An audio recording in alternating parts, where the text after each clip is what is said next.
नमस्कार दोस्तों, आप सभी का स्वागत है कॉन्सेप्ट एकेडमी यूट्यूब चैनल पर। और हम डिस्कस कर रहे थे आपका उत्तराखंड, और आज टॉपिक होगा आपका प्रसिद्ध व्यक्तित्व। पहला क्वेश्चन लिखा निम्नलिखित में से कौन सा उपन्यास सैलेस मटियानी द्वारा नहीं लिखा गया है? तो कबूतरनामा उनकी एक कृति है, कमीने है और महमूद भी है, जयमाला नहीं है। अगर जयमाला की बात करें तो जयमाला को लिखा था ब्रजकिशोर दीक्षित ने, ये आपने याद रखना है, जिन्हें ब्रजेश के नाम से भी जाना जाता है। सैलेस मटियानी हिंदी लेखक और भारतीय राज्य उत्तराखंड के एक महान कवि है, और अल्मोड़ा जिले से इनका संबंध है। और कहा जाता है कि ये बोल सकते हैं मध्य प्रदेश में सैलेस मटियानी स्मृति कथा पुरस्कार शुरू किए गए थे इन्हीं के नाम पे। तो कबूतरनामा, कमीने इनकी प्रसिद्ध बोल सकते हैं कृति है। महाबोध जो लिखी है वो मनु भंडारी ने लिखी हुई है। और अगर बोल सकते हैं और कुछ कृतियों की बात की जाए, उम्र उपन्यासों की बात की जाए सैलेस मटियानी की, तो वह महमूद, डेरे वाले, कन्या तथा अन्य कहानियां, सावित्री और राष्ट्रभाषा का सवाल। केदारनाथ मंदिर किसके द्वारा बनाया गया था? तो ये थे आपके आदिगुरु शंकराचार्य। तो ये आपके बोल सकते हैं 12 ज्योतिर्लिंगों में से एक है केदारनाथ, और चार धामों में से एक है उत्तराखंड के। तो भगवान शिव को समर्पित है और आदिगुरु शंकराचार्य द्वारा इसे बनाया गया था। ये भारत के 12 ज्योतिर्लिंगों में से एक है। केदारनाथ उत्तराखंड के प्रसिद्ध 4 धाम में से एक है, ये आप जानते हैं। और ठीक है, आगे चलते हैं। तो आदिगुरु शंकराचार्य, इनका जन्म केरल के कलाड़ी में हुआ था। अगर रामानुज की बात करें तो मेलुकोटे में भगवान तिरुनारायण स्वामी का मंदिर बनवाने के लिए उन्हें जाना जाता है। वर्तमान में कर्नाटक के मांड्य जिले में ये मंदिर अवस्थित है। नामदेव अगर देखा जाए तो महाराष्ट्र के संत हैं और पंजाब में भी काफ़ी ज़्यादा लोकप्रिय हैं। कुछ जो उनके श्लोक हैं वो आदि ग्रंथ जो है आपके सिखों के जो पवित्र धर्म ग्रंथ हैं, उसमें कुछ इनके आपको भजन वगैरह देखने को मिल जाएंगे। वल्लभाचार्य की बात करें तो रुद्र संप्रदाय से संबंधित है, शुद्धाद्वैत के प्रवर्तक है। यह आपने याद रखना है, वल्लभाचार्य शुद्धाद्वैत। इनमें से किसे उत्तराखंड का गांधी कहा जाता है? तो ये इंद्रमणि बडोनी, 2016 में इनकी मृत्यु हो गई थी। तो लिखा हुआ है राजनीतिज्ञ, स्वतंत्रता संग्राम सेनानी, उत्तराखंड के सामाजिक कार्यकर्ता। 25 दिसंबर 1924 को टिहरी गढ़वाल के अखोड़ी गांव में इनका जन्म हुआ था, और उत्तराखंड राज्य आंदोलन में अग्रणी भूमिका के लिए इन्हें जाना जाता है। 1994 में राज्य आंदोलन के वास्तुकारी रहे, और अपनी सत्य और अहिंसा के पदमार्ग से इन्हें उत्तराखंड का गांधी भी कहा जाता है। क्षेत्रीय स्तर पर ये उत्तराखंड क्रांति दल के संस्थापक सदस्य भी थे, और उत्तराखंड अलग राज्य मांग के लिए इन्हें भी जाना जाता है। 2016 में मरणोपरांत इन्हें उत्तराखंड रत्न पुरस्कार दिया गया था। गोविंद वल्लभ पंत की अगर बात करें तो 1957 में भारत रत्न से सम्मानित हैं, और आपने याद रखना है एकमात्र उत्तराखंडी जिन्हें भारत रत्न दिया गया, और उत्तर प्रदेश विधानसभा के पहले मुख्यमंत्री भी हैं। अच्छा, देखा जाए तो हेमवती नंदन बोहरा अगर देखा जाए तो एक भारतीय राजनीतिज्ञ थे और 9वें मुख्यमंत्री कहे जा सकते हैं। पंडित बद्रीदत्त पांडे, इन्हें कुमाऊं केसरी के नाम से भी जाना जाता है, इतिहासकार हैं और स्वतंत्रता संग्राम सेनानी भी है। उत्तराखंड की विश्वकोश यानी इंसाइक्लोपीडिया ऑफ उत्तराखंड किन्हें कहा जाता है? तो ये बोला जाता है शिव प्रसाद डबराल चारण को, चारण की उपाधि है। तो शिव प्रसाद डबराल चारण की अगर बात करें तो 12 नवंबर 1912 को उत्तराखंड के पौड़ी गढ़वाल में इनका जन्म हुआ था। 18 संस्करण, 2 कविता संग्रह, 9 नाटक, और हिंदी और गढ़वाली में कई संपादित संस्करणों के में उत्तराखंड के स्मारक के इतिहास के लेखक हैं। उत्तराखंड का इतिहास विद्वानों द्वारा संदर्भ कार्य के रूप में व्यापक रूप से उपयोग किया जाता है। याद रखना आप लोग, शिव प्रसाद डबराल चारण का इतिहासकार है। फूलों की घाटी की अगर बात करें तो फ्रैंक स्मिथ इन्होंने खोज की थी।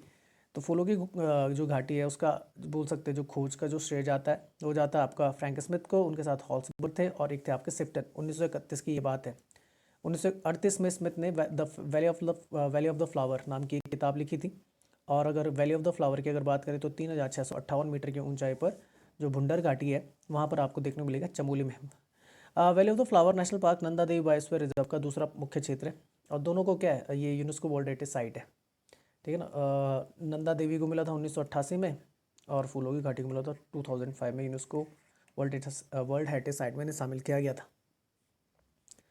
ठीक है, वैली ऑफ फ्लावर अगर बात की जाए उत्तरी चमोली और पिथौरागढ़ में थोड़ा बहुत स्थित है। यहाँ पे आपको अल्पाइन फूल वगैरह की क्या देखने को मिलेगी, वनस्पतियों की विविधता देखने को मिलेगी। 1982 में फूलों की घाटी को एक राष्ट्रीय उद्यान घोषित कर दिया गया था, और ये यूनेस्को का विश्व धरोहर भी घोषित हो चुका है। स्थापना अगर उत्तराखंड की बात करें तो 9 नवंबर 2000 को हुई थी। 27वां ये गणराज्य बना था, और राजधानी गैरसैंण है। ग्रीष्मकालीन देहरादून शीतकालीन राजधानी है। अगर मुख्यमंत्री की बात की जाए तो अभी पुष्कर सिंह धामी है, और राज्यपाल की अगर बात की जाए तो वो गुरमीत सिंह है।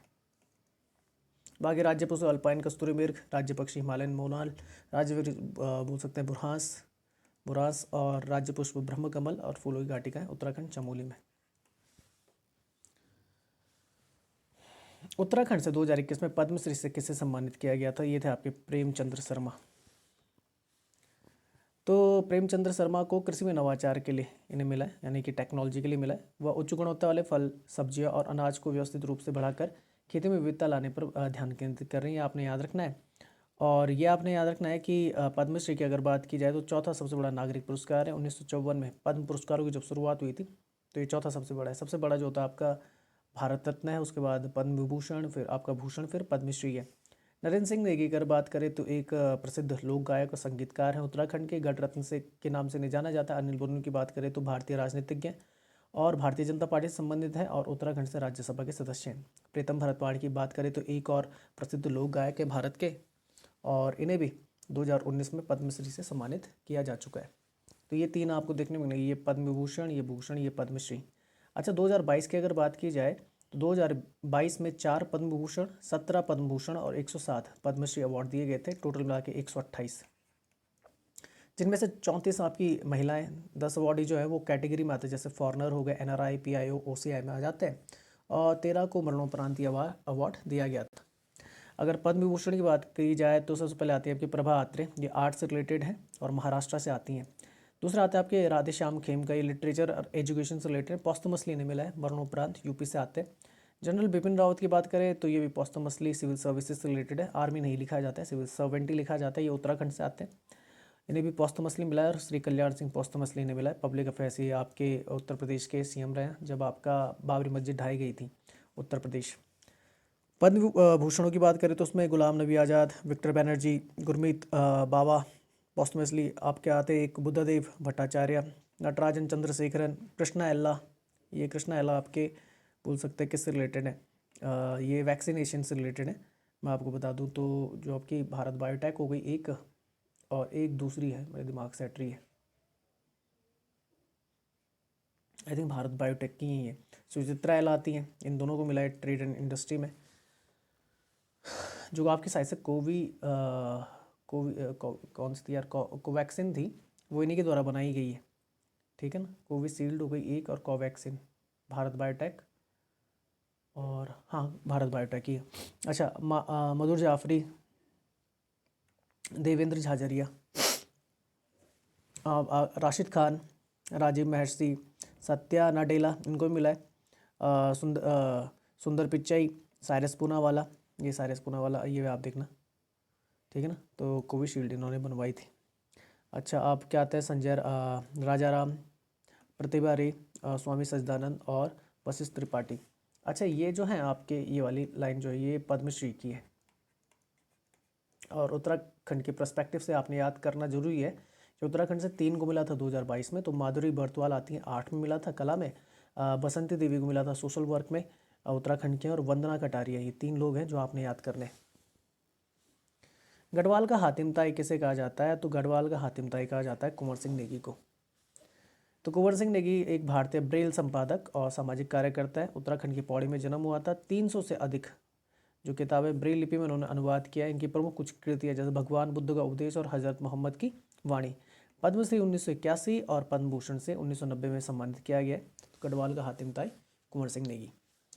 1947 में मरणोपरांत परमवीर चक्र से सम्मानित मेजर सोमनाथ, ये कुमाऊं रेजिमेंट से रिलेटेड। तो देखा जाए तो कुमाऊं रेजिमेंट से थे। इनका जन्म जो हुआ था 31 जनवरी 1923 को पंजाब के कांगड़ा, वर्तमान हिमाचल प्रदेश में, डोगरा ब्राह्मण परिवार में हुआ था। शर्मा को ब्रिटिश भारतीय सेना की 8वीं बटालियन 19वीं हैदराबाद रेजिमेंट में नियुक्त किया गया था। द्वितीय विश्व युद्ध के दौरान उन्होंने अराकान अभियान, जैसे बर्मा की तरफ अराकानियों में पर्वत श्रृंखला, तो बर्मा में जापानियों के खिलाफ कार्रवाई की थी। उस समय उन्होंने कर्नल KS थिमैया के नेतृत्व में सेवा की, जो बाद में जनरल के पद पर आसीन हुए थे। 1957 से 1961 तक वे सेनाध्यक्ष बने रहे थे। 21 जून 1950 को शर्मा को परमवीर चक्र के पुरस्कार के लिए 3 नवंबर 1939 को श्रीनगर हवाई अड्डे की रक्षा के लिए राजपत्रित किया गया था। गोरखा अगर राइफल्स की अगर बात करें तो भारतीय सेना की एक गोरखा रेजिमेंट है। आप जानते हैं आज़ादी के बाद इसे फिर से खड़ा किया गया। रेजिमेंट में मुख्य रूप से किराती जनजाति, राय, नेपाल और उत्तर पूर्वी भारत के लिम्बू शामिल होते हैं। इसमें दार्जिलिंग जिला, पश्चिम बंगाल, सिक्किम से भारतीय गोरखा और जो भूटिया लोग होते हैं उनकी भर्ती की जाती है गोरखा राइफल में। गढ़वाल राइफल्स की अगर बात करें तो 1887 में बंगाल जो सेना के 39वें गढ़वाल रेजिमेंट के रूप में इसे खड़ा किया गया था 1887 में। तब तक ब्रिटिश भारतीय सेना का हिस्सा बन गया था। भारत की स्वतंत्रता के बाद इसे भारतीय सेना में शामिल कर दिया गया। और डोगरा रेजिमेंट आती है, तो डोगरा रेजिमेंट की अगर बात करें तो ब्रिटिश भारतीय सेना की 17वीं डोगरा रेजिमेंट सीधे अपनी जड़ों का पता लगाती है। भारतीय सेना को अपनी बोल सकते हैं बहन रेजिमेंटों की तरह स्थानांतरित किया गया था। तो अंक उपसर्ग डोगरा रेजिमेंट के मामले में 17 को हटा दिया गया था। अच्छा, आगे देखा जाए तो लास्ट आता है कुमाऊं रेजिमेंट। यहाँ पर 18वीं शताब्दी में इसकी रेजिमेंट की स्थापना हो रखी है, ये आपने याद रखना है। इनमें से किसका काम था, किसका काम जौहर घाटी से रिलेटेड, वहीं पैदा हुए थे, ये थे आपके शेर सिंह पांगटे। अगर देखा जाए तो जौहर घाटी के लिए काम किया है काफ़ी ज़्यादा शेर सिंह पांगटे ने, तो क्योंकि भूटिया संस्कृति से संबंधित थी। तो लिखा हुआ है डॉक्टर शेर सिंह पांगटे द्वारा उत्तराखंड हिमालय में जौहर घाटी की भूटिया संस्कृति पर शोध और संरक्षण के लिए उनके योगदान के लिए प्रसिद्ध इतिहासकार लेखक को सम्मानित किया गया था। 1937 में मुनस्यारी तहसील, जो आपका वहाँ पर एक गाँव आता है भैंसखाल गाँव, जौहर घाटी के पांडे में उनका जन्म और पालन पोषण हुआ था। डॉक्टर पांगटे ने MA इतिहास और बाद में जौहर घाटी और उसके स्वदेशी भूटिया जनजातियों में अपना PhD किया था। जौहर घाटी उत्तराखंड में स्थित एक घाटी है। इसे गौरी गंगा नदी के किनारे मिलम घाटी या गौरी गंगा घाटी के रूप में भी जाना जाता है। घाटी तिब्बत के साथ एक प्रमुख व्यापार मार्ग लगाती है। घाटी में सबसे प्रसिद्ध गांव मारतोली और मिलम है। तारादत्त गैरोला, तारादत्त गैरोला की अगर बात की तो प्रोफेशनली तो वकील है, पर उनको जाना जाता है, उनके बोल सकते हैं कवित्व के लिए जाना जाता है, कविताओं के लिए जाना जाता है। तो मेरे हिसाब से आंसर कवि होगा, ना कि वकील, क्योंकि प्रोफेशनली तो थे भाई, वकील तो थे, पर उत्तराखंड में उनका नाम लिया जाता है उनकी कविताओं के लिए। तो आधुनिक गढ़वाली कविताओं को तैयार करने में उनकी महत्वपूर्ण भूमिका थी। उन्होंने भारतीय लोक विद्या में भी योगदान दिया था। उन्हें गढ़वाली और अन्य भारतीय लोक परंपराओं को एकत्र करने और प्रकाशित करने के लिए जाना जाता है। उनके द्वारा गढ़वाली पत्रिका का संपादन भी किया गया था। हुरकिया द्वारा प्रस्तुत भक्ति गीत उनके द्वारा एकत्र किए गए थे। दादू के गीत उनसे संबंधित है। गढ़वाली कवितावली उनके द्वारा संपादित पहली गढ़वाली कविता थी। गढ़वाली कवितावली में आधुनिक गढ़वाली कवियों का संग्रह आपको देखने को मिलता है। अल्मोड़ा अखबार से संबंधित कौन रहा है? बुद्धि वल्लभ पंत थे, मुंशी इम्तियाज अली थे, जीवानंद जोशी थे, श्रीदेव सुमन थे। तो आंसर हो जाएगा श्रीदेव सुमन। लिखा हुआ 1871 से, जब से आपका कुमाऊं अखबार जो बोल सकता है अल्मोड़ा अखबार जो था वो प्रकाशित हुआ था 1918 तक, उसके बाद बैन हो गया था। लगातार प्रकाशित होने वाला अल्मोड़ा अखबार कुमाऊं का पहला और एकमात्र पत्र था। अल्मोड़ा अखबार प्रमुख अंग्रेजी अखबार जो पायनियर था उसका समकालीन रहा है। अल्मोड़ा समाचार पत्र का संपादन बुद्धि वल्लभ पंत, मुंशी इम्तियाज अली, जीवानंद जोशी, सदानंद सनवाल, विष्णुदत्त जोशी और 1913 के बाद बद्रीदत्त पांडे ने 48 वर्षों के लंबे जीवन काल के दौरान किया था। ये आपने याद रखना है। सन 1913 में बद्रीदत्त पांडे ने अल्मोड़ा अखबार के संपादक बनने के बाद अखबार का प्रचलन बढ़ा था। 1913 के बाद अल्मोड़ा अखबार को स्वतंत्रता आंदोलन से जोड़ने का श्रेय बद्रीदत्त पांडे को मिलता है या दिया जाता है। अल्मोड़ा अखबार पर प्रतिबंध के बाद ही बद्रीदत्त पांडे ने सख्ती का प्रकाशन शुरू कर दिया था। बद्रीदत्त पांडे अल्मोड़ा अखबार के सबसे अनुभवी संपादक थे, जिनकी उम्र उस समय की 48 साल थी। बद्रीदत्त पांडे ने लीडर, कॉस्मोपॉलिटन, गढ़वाली जैसे कई अखबारों में काम किया था। अल्मोड़ा अखबार 1918 में सरकारी दबाव के कारण क्या हो गया था? बंद हो गया था। तो 1871 से चलता था आपका अल्मोड़ा अखबार। श्रीदेव सुमन की अगर बात करें तो बोल सकते हैं टिहरी जिले में एक सामाजिक कार्यकर्ता के रूप में उभरे। टिहरी गढ़वाल के जौल गांव पट्टी बमुन में उनका जन्म हुआ था। जब पूरा भारत ब्रिटिश सरकार के शासन से मुक्त होने के लिए लड़ाई लड़ रहा था, तब सुमन वकालत कर रहे थे टिहरी रियासत को गढ़वाल के राजा के शासन से मुक्त किया जाए। वह गांधी के बहुत बड़े प्रशंसक थे। उन्होंने टिहरी की स्वतंत्रता के लिए अहिंसा के तरीकों का इस्तेमाल किया। टिहरी के राजा बोलंदा बद्री, हालांकि उनके टाइम नहीं थे, उनके टाइम जो थे, इनके टाइम पे थे नरेंद्र शाह, और बोलंदा बद्री कहा जाता था आपका सुदर्शन शाह को, ठीक है ना। तो के साथ अपनी लड़ाई के दौरान उन्होंने टिहरी के लिए पूर्ण स्वतंत्रता मांगी। 30 दिसंबर 1943 को उन्हें विद्रोही घोषित कर दिया और टिहरी साम्राज्य द्वारा गिरफ्तार कर लिया गया था। जेल में सुमन को प्रताड़ित किया गया। उन्हें बहुत भारी हथकड़ी दी गई। उनके भोजन में पत्थर के टुकड़े मिलाए गए। उन्हें रेत मिश्रित रोटी दी गई और जेलर मोहन सिंह और अन्य कर्मचारियों द्वारा उन्हें कई यातनाएं दी गई थी। इसके बाद उन्होंने अनशन पर जाने का फैसला लिया। जेल के कर्मचारियों ने उन्हें जबरन खाना और पानी देने की कोशिश की, लेकिन सफल नहीं हो पाए। 209 दिन तक जेल में रहे और 84 दिनों की भूख हड़ताल के बाद 25 जुलाई 1944 को श्रीदेव सुमन की क्या हो गई थी? मृत्यु हो गई थी। उनके शव को बिना अंतिम संस्कार के भिलंगना नदी में फेंक दिया गया था। ठीक है, उत्तराखंड को देवभूमि कहा जाता है, पिथौरागढ़ को मिनी कश्मीर कहा जाता है, ऋषिकेश को योग राजधानी, मसूरी को हिल स्टेशन की राजधानी, नैनीताल को भारत की झील जिला, देहरादून को स्कूलों का शहर, और उत्तराखंड में ही कौन है? फूलों की घाटी आपकी अवस्थित है। पंडित हरिकृष्ण रतूड़ी अगर देखा जाए तो ये एक प्रसिद्ध लेखक है, ये आपने याद रखना है। लिखा हुआ कीर्ति शाह के दरबार में थे, ये उच्च पद पर आसीन थे। हिंदी में गढ़वाल का इतिहास नामक पुस्तक इन्होंने लिखी, जिसका बाद में लंदन जाकर कीर्ति शाह ने क्या कर दिया था, अंग्रेजी संस्करण प्रकाशित करवा दिया था। तो किताब पूरा होने से पहले क्या होती है, कीर्ति शाह की क्या हो जाती है, मृत्यु हो जाती है। और पुस्तक की पांडुलिपि पंडित हरिकृष्ण रतूड़ी ने भी खोदी थी। पांडुलिपि मतलब होता है हस्तलिखित, जो उन्होंने लिखी थी। यह पुस्तक एक बार में 1928 में गढ़वाल में हरिकृष्ण रतूड़ी द्वारा लिखी गई थी। नरेंद्र हिंदू लॉ 1917 में रतूड़ी द्वारा लिखी गई, प्रकाशित की गई थी। गढ़वाल वर्णन पुस्तक उनके द्वारा 1910 में प्रकाशित हुई थी। जून 1933 में रतूड़ी जी की क्या हो गई थी, मृत्यु हो गई थी। भागवत जवाहर मल, ये किस आंदोलन से जुड़े, ये तो अलग ही क्वेश्चन टपक गया यार। कुका विद्रोह। तो कुका विद्रोह हुआ था 1872 में, और इसके संस्थापक थे भगत जवाहर लाल मल। कुका विद्रोही को नामधारी आंदोलन के नाम से भी जाना जाता है। कुका आंदोलन के प्रसिद्ध नेताओं में से एक थे राम सिंह कुका ने अपने अनुयायियों से ब्रिटिश सामानों, सरकारी स्कूलों और सरकारी पदों के बहिष्कार का आह्वान किया था। 2012 में भारत सरकार ने कुका आंदोलन के 150 वर्ष पूरे होने पर 100 रुपये का स्मारक सिक्का जारी किया था। संथाल विद्रोह बिहार के राजमहल की जो पहाड़ी है वहाँ पर हुआ था 1855-1856। संथाल नाम की जो जनजाति है, ठीक है ना, वहाँ पर देखने को मिलता है। यह भारत का पहला किसान विद्रोह भी कहा जाता है। 4 भाई थे, सिंधु, कानू, चंद, भैरव ने संथाल विद्रोह का नेतृत्व किया। संथाल विद्रोह 1857 के विद्रोह द्वारा फीका हो गया था, जब आपका उसके बाद बोल सकते हैं कि 1857 की क्रांति स्टार्ट होती, तो इतना ज़्यादा ध्यान इस पर गया नहीं था। लेकिन यह आधुनिक संथाली पहचान के विकास में ऐतिहासिक घटना बना हुआ है। इसने 2000 में झारखंड राज्य के निर्माण में एक महत्वपूर्ण भूमिका निभाई थी। रामोसी विद्रोह देख लेते हैं। तो रामोसी विद्रोह के नेतृत्व वासुदेव बलवंत फड़गे 1877-78 में महाराष्ट्र के वासी और पनवेल क्षेत्र में किया गया था। रामोसी एक भारतीय आदिवासी समुदाय था जो बड़े पैमाने पर महाराष्ट्र, मध्य प्रदेश, कर्नाटक में पाया जाता था। महाराष्ट्र में रामोसी को पहले बोया, बेदार और वेदान के नाम से भी जाना जाता था। नागा विद्रोह, रानी गोंडल्यू जो थी एक महिला थी, और इन रानी की जो उपाधि दी थी वो जवाहरलाल नेहरू ने दी थी, ये आपने याद रखना है। भारत में ब्रिटिश शासन के खिलाफ विद्रोह का नेतृत्व किया। नागा राष्ट्रवाद का एक विचारधारा थी जो भारत और म्यांमार में नागा लोगों के आत्मनिर्णय और नागा संस्कृति को आगे बढ़ाने का समर्थन करती थी। बड़ी संख्या में नागा मारे गए और बहुतों को बंदी बना दिया गया। कुछ नागाओं के टुकड़े टुकड़े कर दिए गए और उनके मांस को पकाया गया, यह आपने याद रखना है। उत्तराखंड से कला संस्कृति की श्रेणी में प्रधानमंत्री राष्ट्रीय बाल पुरस्कार 2021 से कौन सम्मानित किया गया था, ये अनुराग रमोला। तो लिखा हुआ है उत्तराखंड के अनुराग रमोला को प्रधानमंत्री राष्ट्रीय बाल पुरस्कार से सम्मानित किया गया था। रमोला को कला और संस्कृति के क्षेत्र में उनकी उपलब्धियों के लिए पुरस्कार दिया गया।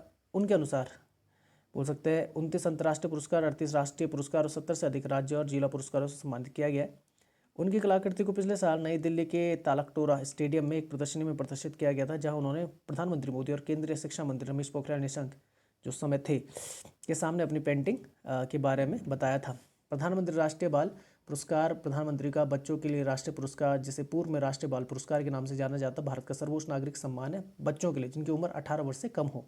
असाधारण उपलब्धि के लिए दिया जाता है। यह पुरस्कार भारत सरकार ने 1996 में महिला और बाल विकास मंत्रालय द्वारा कला, संस्कृति, डिजाइन, नवाचार, अनुसंधान, सामाजिक सेवा और खेल जैसे विभिन्न क्षेत्रों में असाधारण क्षमताओं और उत्कृष्ट स्थिति के साथ बच्चों को पहचानने के लिए स्थापित किया था। यह पुरस्कार भारत के राष्ट्रपति द्वारा नई दिल्ली में राष्ट्रपति भवन के दरबार हॉल में गणतंत्र दिवस से पहले दिया जाता है, जहां देश के अन्य प्रतिष्ठित नागरिक सम्मान जैसे भारत रत्न, पद्म भूषण और पद्मश्री ये दिए जाते हैं।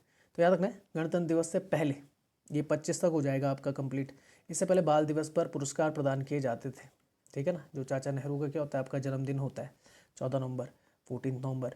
अच्छा, भारत के प्रधानमंत्री अपने आवास जो बोल सकता है 7 RCR रोड जो है से पुरस्कार लेने वाले के साथ मिलते हैं वहीं से, और पुरस्कार विजेता गणतंत्र दिवस परेड में भी क्या करते हैं, भाग लेते हैं।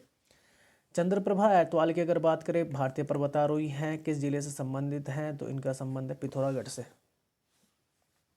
तो चंद्रप्रभा ऐतवाल का जन्म हुआ था 24 दिसंबर 1941 को उत्तराखंड के पिथौरागढ़ जिले में धारचूला में इनका जन्म हुआ था। वह भारत के उल्लेखनीय महिला पर्वतारोहियों में से एक है। उन्होंने नंदा देवी, कंचनजंगा, त्रिशूल, माउंट जोनाली पर चढ़ाई की। 3 बार 28,000 फीट की चोटी पर माउंट एवरेस्ट पर्वत पर की चोटी पर वो पहुंची थी। वर्ष 1990 में सर्वोच्च नागरिक पुरस्कार बोल सकते हैं पद्मश्री उन्हें मिला था, चौथा, सर्वोच्च नहीं बोलेंगे, चौथा। युवा मामले और खेल मंत्रालय भारत सरकार ने 2009 में तेंजिंग नोर्गे राष्ट्रीय साहसिक पुरस्कार से उन्हें सम्मानित किया था। तेंजिंग नोर्गे जो दिया जाता है वो एडवेंचर में दिया जाता है, आपने याद रखना है। और इसके जो बोल सकते हैं अवार्ड राशि बोल सकते हैं कि कितना 5 लाख है, बिल्कुल समकालीन है किसका, आपका अर्जुन अवार्ड का। और फर्स्ट अवार्डी जो था 1994 में थे। तो इस वीडियो को यहीं तक रखते हैं। जय हिंद, जय भारत।